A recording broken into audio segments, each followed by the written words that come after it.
Dagon by H.P. Lovecraft.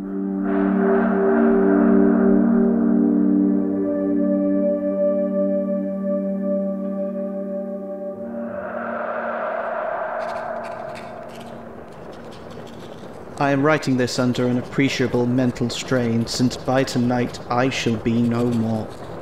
Penniless and at the end of my supply of the drug which alone makes life endurable, I can bear the torture no longer, and shall cast myself from this garret window into the squalid street below. Do not think from my slavery to morphine that I am a weakling or a degenerate. When you have read these hastily scrawled pages, you may guess, though never fully realize, why it is that I must have forgetfulness or death.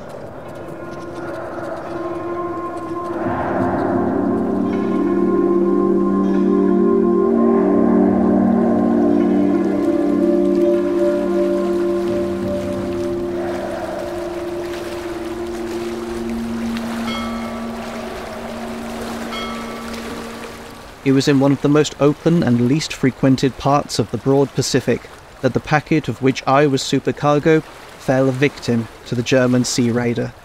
The Great War was then at its very beginning, and the ocean forces of the Hun had not completely sunk to their later degradation, so that our vessel was made a legitimate prize, whilst we of her crew were treated with all the fairness and consideration due us as naval prisoners.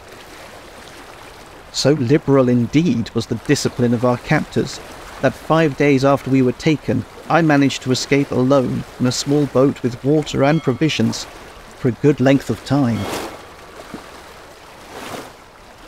When I finally found myself adrift and free, I had but little idea of my surroundings.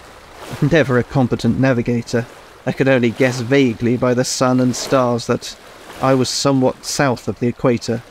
Of the longitude I knew nothing, and no island or coastline was in sight.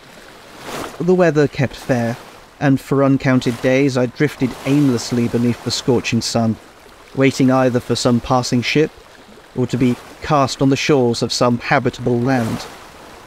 But neither ship nor land appeared, and I began to despair in my solitude upon the heaving vastness of unbroken blue.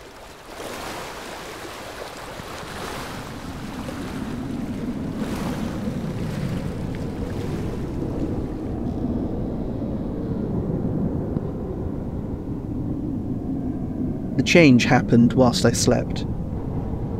Its details I shall never know, for my slumber, though troubled and dream-infested, was continuous. When at last I awakened, it was to discover myself half sucked into the slimy expanse of hellish black mire which extended about me in monotonous undulations as far as I could see, and in which my boat lay grounded some distance away. Though one might well imagine that my first sensation would be of wonder at so prodigious and unexpected a transformation of scenery, I was in reality more horrified than astonished, for there was in the air and in the rotting soil a sinister quality which chilled me to the very core. The region was putrid, with the carcasses of decaying fish, and of other less describable things which I saw protruded from the nasty mud of the unending plain. Perhaps I should not hope to convey in mere words the utterable hideousness that can dwell in absolute silence and barren immensity.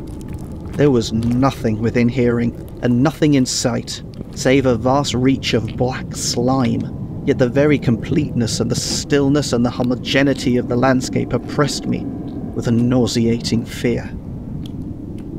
The sun was blazing down from a sky which seemed to me almost black in its cloudless cruelty, as though reflecting the inky marsh beneath my feet. As I crawled into the stranded boat, I realized that only one theory could explain my position. Through some unprecedented volcanic upheaval, a portion of the ocean floor must have been thrown to the surface, exposing regions which for innumerable millions of years had lain hidden under unfathomable watery depths. So great was the extent of the new land which had risen beneath me, that I could not detect the faintest noise of the surging ocean, strain my ears as I might. Nor were there any seafowl to prey upon the dead things.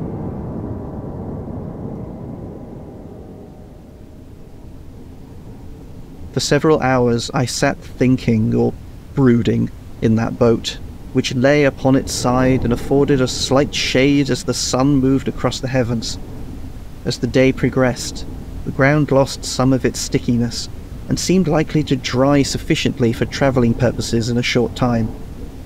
That night I slept but little, and the next day I made for myself a pack containing food and water, preparatory to an overland journey in search of the vanished sea and possible rescue. On the third morning, I found the soil dry enough to walk upon with ease.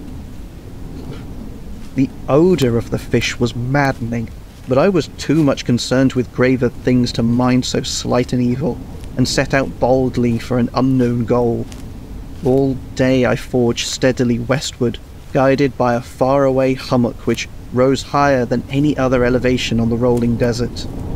That night I encamped, and on the following day still travelled towards the hummock, though that object seemed scarcely nearer than when I had first espied it. By the fourth evening, I attained the base of the mound, which turned out to be much higher than it had appeared from a distance, an intervening valley setting it out in sharper relief from the general surface. Too weary to ascend, I slept in the shallow of the hill.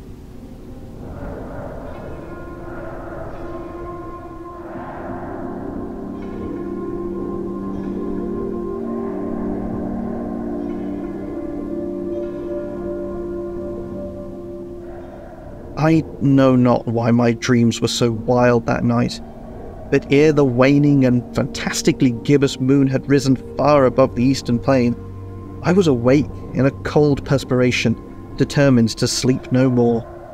Such visions as I had experienced were too much for me to endure again, and in the glow of the moon I saw how unwise I had been to travel by day.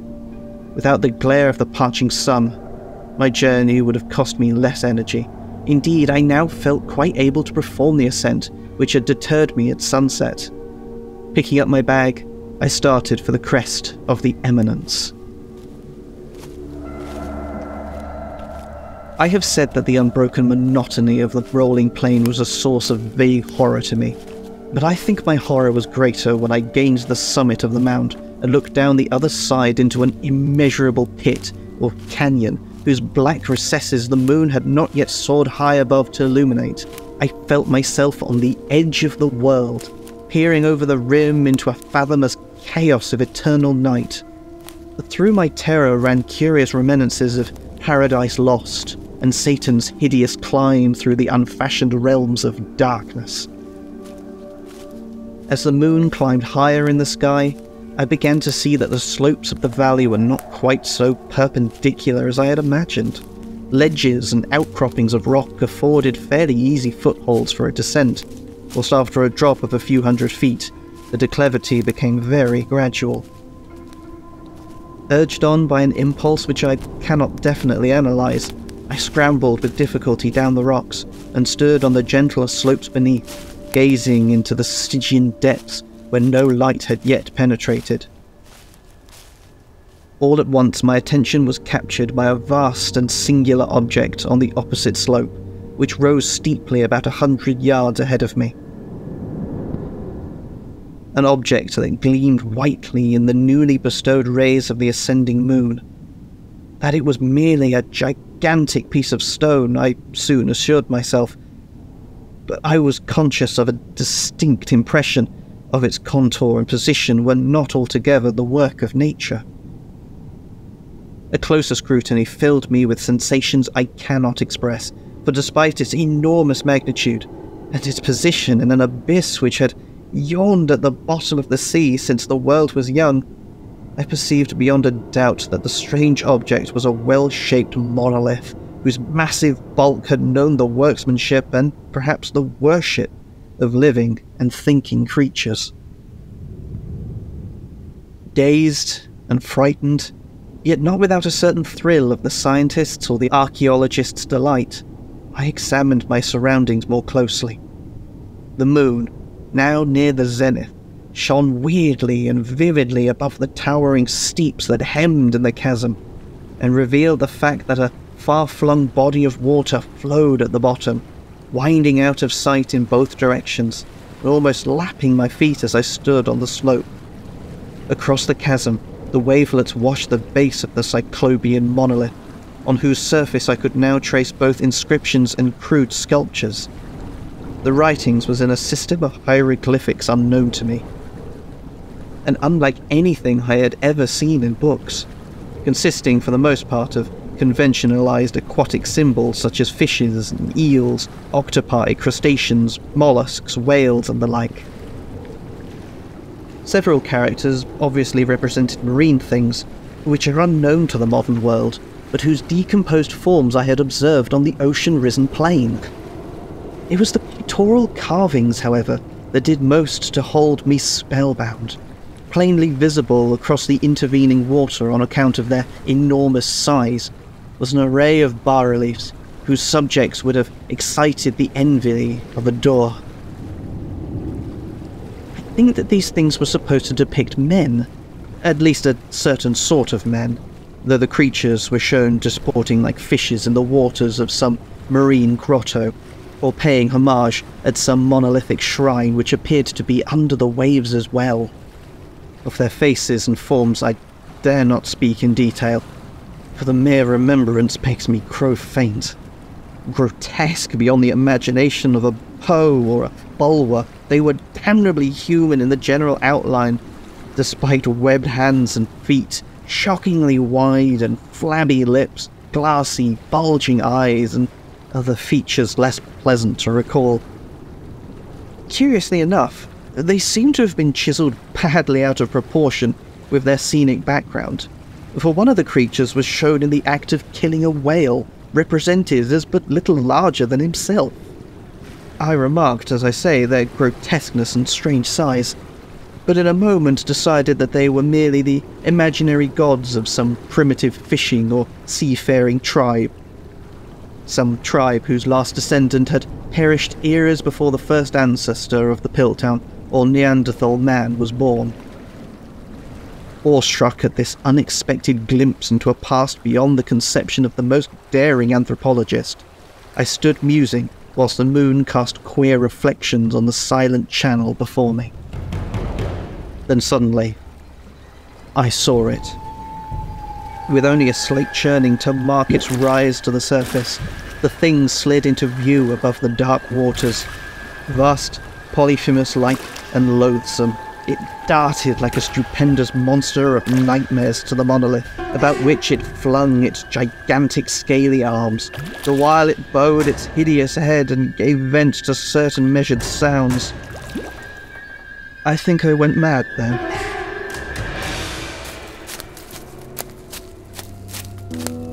Of my frantic ascent of the slope and cliff, and of my delirious journey back to the stranded boat, I remember little. I believe I sang a great deal, and laughed oddly when I was unable to sing. I have indistinct recollections of a great storm some time after I reached the boat. At any rate, I know that I heard peals of thunder and other tones which nature utters only in her wildest moods.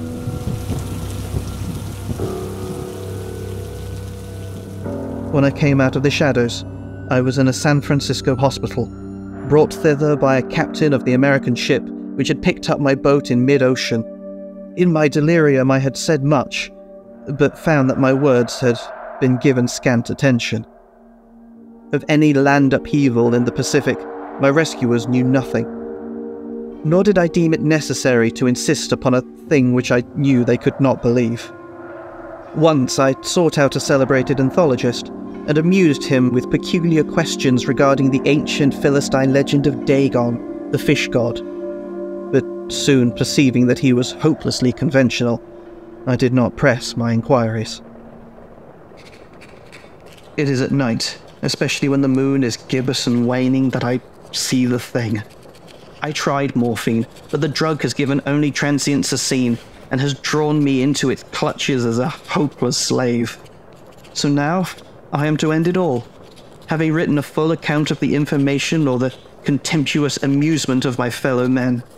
Often I ask myself if it could not all have been a pure phantasm, a mere freak of fever as I lay sun-stricken and raving in the open boat after my escape from the German man of war. This I ask myself, but ever does there come before me a hideously vivid vision in reply. I cannot think of the deep sea without shuddering at the nameless things that may at this very moment be crawling and floundering on its slimy bed, worshipping their ancient stone idols and carving their own detestable likeness on submarine obelisks of water-soaked granite. I dream of a day when they may rise above the billows to drag down in their reeking talons the remnants of puny, war-exhausted mankind. Of a day when the land shall sink and the dark ocean floor shall ascend amidst universal pandemonium.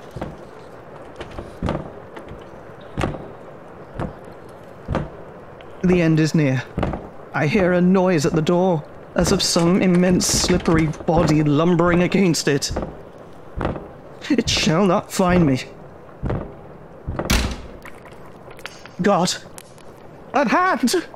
The window! The window!